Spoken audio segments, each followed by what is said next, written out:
And welcome back in here to Live Now from Fox. If you are just joining us, we're continuing to follow this breaking news as Iran launched a drone assault targeting Bahrain while a ship in the Strait of Hormuz separately came under attack today, likely Tehran's response to overnight airstrikes by the United States. Now, the attacks across the Persian Gulf raised some concerns about the Iran war continuing, even after Iran and the U.S. reached an interim deal to try and agree on a final accord to end the conflict. The U.S. had launched its airstrikes in response to an Iranian drone attack on a ship trying to get out of the strait on Thursday. I wanted to bring you some of this footage here, and this is from Central Command.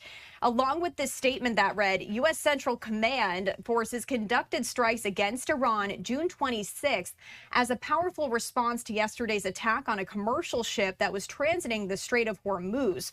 I also wanted to put up the post here of that text. Now, U.S. aircraft struck Iranian missile and drone storage locations and coastal radar sites after Iran hit a container ship on June 25th with a one-way attack drone. The Singapore-flagged cargo ship was exiting the Strait of Hormuz along the Omani coast at the time of Iran's attack. We do have this live look courtesy of marine traffic of the Strait of Hormuz this morning.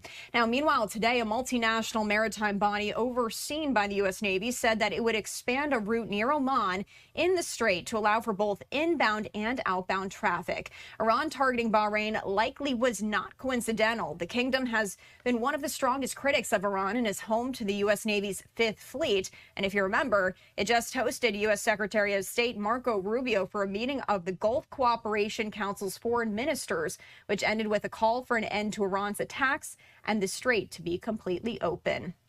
A statement from Bahrain's foreign ministry said a number of Iranian drones targeted the country. It called the attack a, quote, flagrant threat to the security of citizens and residents.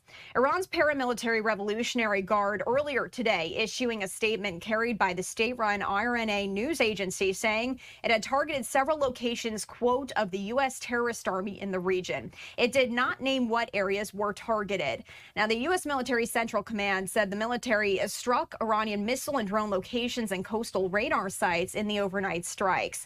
But I wanted to put up this post here from Vice President J.D. Vance, who has led the American negotiations with Iran, and he shared this to social media just last night that Iran should, quote, pick up the phone if there are disagreements about the ceasefire agreement. And he says, but violence will be met with violence. The U.S. and Iran are still negotiating terms of the deal, including issues such as getting ships through the Key Strait and addressing the future of Iran's stockpile of highly enriched uranium. Under the interim deal, the two sides have 60 days to work out the details.